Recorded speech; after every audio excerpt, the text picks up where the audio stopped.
Nespresso est l'entreprise qui a su en quelques années seulement redorer l'image du café et en faire un produit de luxe ou du moins un produit premium. Adieu le café filtre de mamie, place à l'expresso chic de Georges. Avant de nous intéresser davantage à la qualité des cafés Nespresso, commençons par analyser un petit peu tout l'aspect marketing de la marque, son message et la perception que l'on en a. Nespresso vend des machines à expresso, mais là où l'entreprise fait le plus de chiffres, c'est bel et bien sur ses célèbres capsules à café. Le produit répond à un besoin simple. Bien que Nespresso vante surtout son offre de très bons cafés, l'entreprise vend surtout du confort. Je m'explique. Avant Nespresso, pour boire un bon expresso, il fallait soit se rendre dans un café ou dans un restaurant au coin de la rue, soit posséder une vraie machine à expresso à grains ou manuelle, comme dans les bars. Mais ces machines sont coûteuses et surtout il y a une courbe d'apprentissage pour réussir à faire un bon café. La machine Nespresso avec son système de capsules est moins cher à l'achat. Nespresso a même déployé des offres à 1 € si l'on souscrit un abonnement de capsules de café. Et 2, beaucoup plus simple et facile à utiliser qu'une machine à expresso traditionnelle. Le produit que l'entreprise vend, la capsule à café, permet aux consommateurs de préparer un café expresso en moins de 30 secondes en appuyant sur un bouton. Simple, efficace. Bien sûr, cela a un prix. En moyenne, consommer du Nespresso vous coûtera plus cher. Le prix au kilo est d'environ 60 € et une capsule de café contient environ 5 à 6 grammes de café. Pour faire un vrai expresso sans capsule, on utilise 8 à 10 grammes de café. Et pour du café donc classique que l'on peut trouver en grande distribution, il faut compter aux alentours de 15 à 20 € le kilo. Donc une tasse de café Nespresso revient à environ 30 centimes, quand un espresso classique, réalisé avec une machine à grains par exemple, revient aux alentours de 18 centimes. La différence entre un café Nespresso et les autres ne semble pas si énorme que ça, mais on passe tout de même du simple au double. Si vous buvez 2 cafés par jour pendant un an, Nespresso vous coûtera en moyenne 130 € de plus que les autres cafés industriels. C'est donc le prix du confort, mais est-ce le prix de la qualité? Est-ce que pour ce prix, le café que vous buvez est meilleur que les autres? C'est bien ce que l'on pourrait croire au vu du positionnement haut de gamme de Nespresso.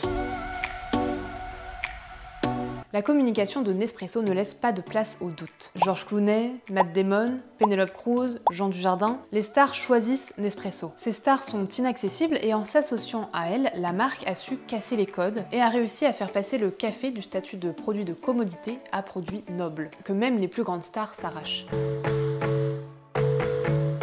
Le positionnement haut de gamme de Nespresso passe aussi par le choix stratégique de la marque de ne distribuer ses produits que dans ses propres boutiques ou bien sur son site internet. Cela vous englobe dans le cercle très fermé des personnes qui n'achètent pas leur café n'importe où. On ne trouve pas du Hermès ou du Louis Vuitton dans des enseignes de grande distribution. Pourquoi retrouverait-on alors des capsules Nespresso dans nos rayons de grande surface ? Pour finir, si vous êtes déjà rentré dans une boutique Nespresso, vous savez alors ce qu'est une excellente expérience client. L'ambiance des boutiques est classe et agréable. Les couleurs, le design ainsi que la décoration, sobre et élégante, vous mettent dans l'ambiance directement dès que vous franchissez la porte. Et si vous n'étiez pas encore convaincu, vous serez probablement charmé par la dégustation de café qui vous sera proposée par le charmant vendeur ou plutôt conseiller de la marque. En fait, Nespresso met pleinement en pratique l'adage « le client est roi ». Lorsque vous êtes client Nespresso, vous faites partie du club Nespresso. Et ce n'est pas rien puisque cela donne accès à des avantages, comme des remises spéciales sur le café, des dégustations offertes, des journées privées, des masterclass et avant-premières, en plus de la livraison gratuite. Il y a même 3 niveaux de fidélité. Ainsi, un client peut être membre connaisseur, expert ou ambassadeur en fonction de sa consommation annuelle de café. Tout cela permet aux clients de se sentir privilégiés et de faire partie de la communauté Nespresso, du club de George Clooney. C'est classe de consommer du Nespresso, on élève en quelque sorte notre rang social en consommant du Nespresso, et cette sensation d'appartenance à un groupe privilégié est particulièrement intéressante pour la marque. Tout l'univers de la marque et l'image qu'elle dégage tourne autour des produits de luxe ou du moins donc premium. Et si je vous dis produit premium, vous me répondez produit de qualité. Et c'est là que tout le marketing et la communication de Nespresso est bien calculé puisque toute personne qui va boire du Nespresso pense consciemment ou non qu'il boit du bon café. Nous en venons donc à la question principale posée en début de vidéo. Nespresso semble particulièrement faire attention à la sélection des cafés qui entrent dans leur gamme de cafés. On peut le lire sur leur site web.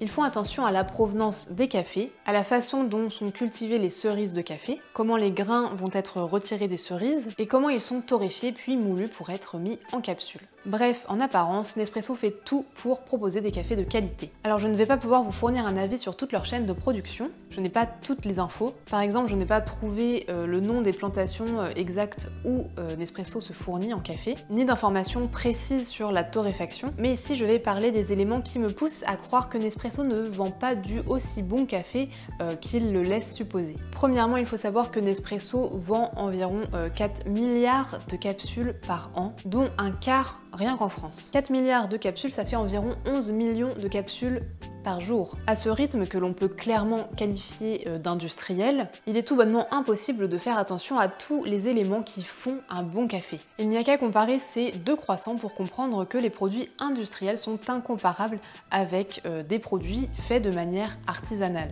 Le problème, c'est qu'avec le café, c'est difficilement visible, surtout lorsque le café est moulu et enfermé dans des capsules.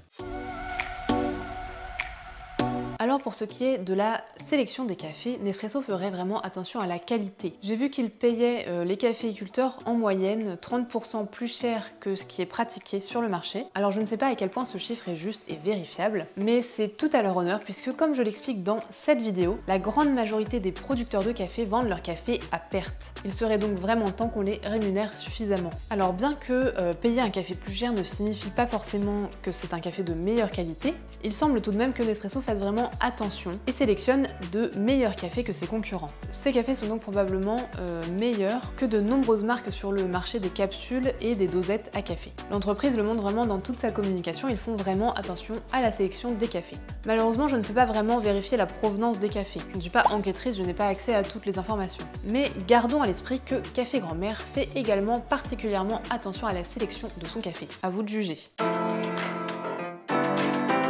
Bon, une fois qu'on a sélectionné des grains de café, il faut passer à l'étape importante de la torréfaction, ou autrement dit la cuisson des grains de café. En ce qui concerne la torréfaction chez Nespresso, je vous ai dit donc que je n'avais pas forcément beaucoup d'informations, bien que Nespresso indique par endroits que la torréfaction va être plus ou moins longue en fonction des cafés, sauf qu'à échelle industrielle, il est tout bonnement impossible de faire une torréfaction de qualité, tout comme le ferait un torréfacteur artisanal. Il est compliqué pour une entreprise de cette envergure de réaliser vraiment une torréfaction aux petits oignons pour chacun de ces cafés.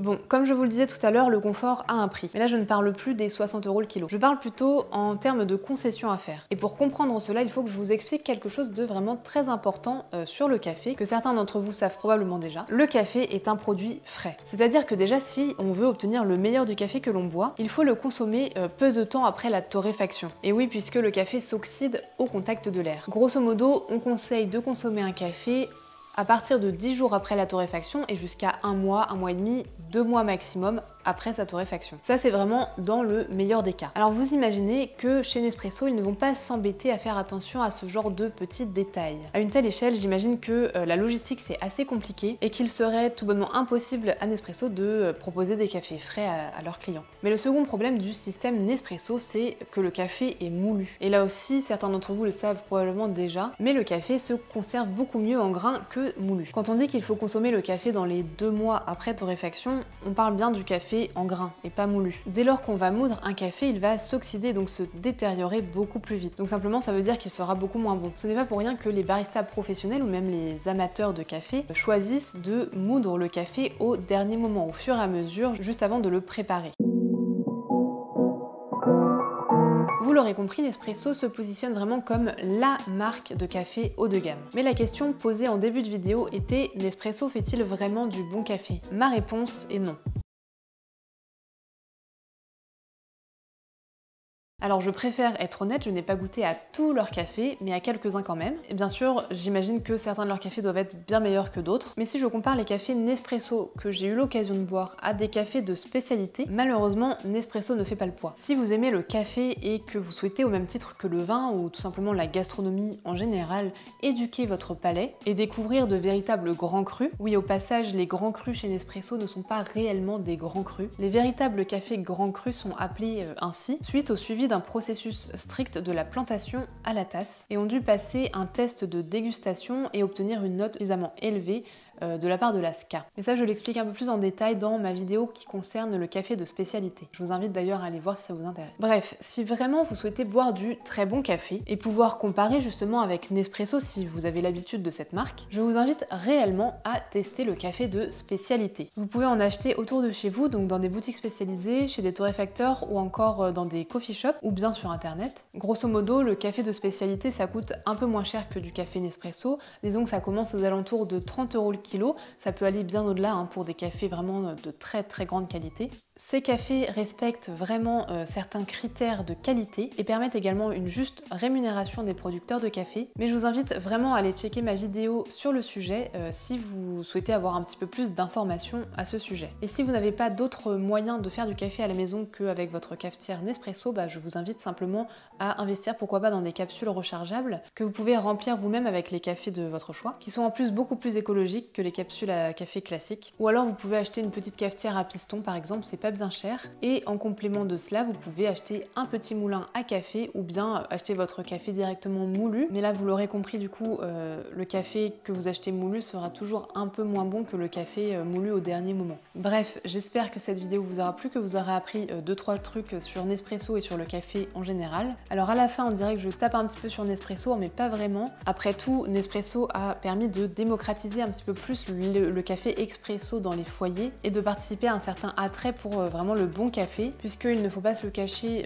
le café avant était vraiment, ou même encore maintenant par de nombreuses personnes, le café peut être vu comme un produit de commodité, mais ce qui est de moins en moins le cas. Donc pour ça, je dis quand même un merci à Nespresso. Et donc j'espère que nous allons vraiment dans le bon sens, vers du vrai bon café, et là je parle du café de spécialité. J'espère vraiment que ces cafés, les cafés de spécialité, les cafés grands crus vont vraiment prendre un petit peu le pas et grappiller des parts de marché aux plus grands acteurs du marché comme notamment Nespresso, ce qui semble être de plus en plus le cas si l'on en croit certains chiffres du secteur du café en France, puisque 7,3% des foyers consommaient du café en grains en 2019, ce qui fait plus de 400 000 foyers supplémentaires par rapport à 3 ans en arrière. Bon, après rien ne dit que ces cafés en grains sont forcément des cafés de spécialité, mais c'est quand même un pas en avant. Et puis je vois de plus en plus de personnes autour de moi et également sur les réseaux sociaux investir dans des machines à café à grains, et ça me réjouit vraiment. Surtout que nous sommes français et particulièrement attachés à la gastronomie et aux bonnes choses. Pourtant nous ne sommes pas vraiment les plus en avance en ce qui concerne le bon café. Alors quand je vois ça, oui, je suis plutôt contente. Et j'espère vraiment que bientôt ce sera la norme dans les restaurants de proposer à la fin d'un bon repas aussi un bon café. Bref, je vais m'arrêter là, je pense que j'ai dit à peu près tout ce que j'avais à dire sur le sujet. J'espère vraiment que cette vidéo vous aura plu. Si c'est le cas, n'hésitez pas à mettre un petit pouce. Si vous souhaitez répandre la bonne parole concernant le bon café, je vous invite vivement à partager cette vidéo autour de vous. Et puis, si ce n'est pas déjà fait, je vous invite à vous abonner à la chaîne et à cliquer sur la petite cloche pour ne pas manquer les vidéos suivantes. Moi, je vous dis à très bientôt pour une prochaine vidéo café.